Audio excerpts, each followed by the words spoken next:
Hello everyone, in this video I'm going to show you how to turn off auto dubbing on YouTube mobile videos. Actually, it's very easy and quick, but you need to watch this video until the end so you won't skip any important steps. So first of all, you need to open your YouTube application and then open any video you want. So after that, you need to know that auto dubbing is a new YouTube feature that automatically translates original video language to your preferred language. For example, video can be in English language and auto dubbing can translate it to German, for example. So, and if you want to watch videos in original language, you need to open any video you want, and then at the top right corner click on the little settings icon.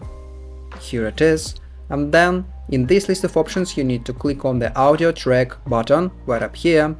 And then, as you can see now, I have a German language in this video, but the original language of this video is English. So all you need to do is to click on the first one button, English United States Original, and then press on the play button, and after that this video will be in English language. So, and that's all, and that's how to turn off auto dubbing on YouTube mobile videos.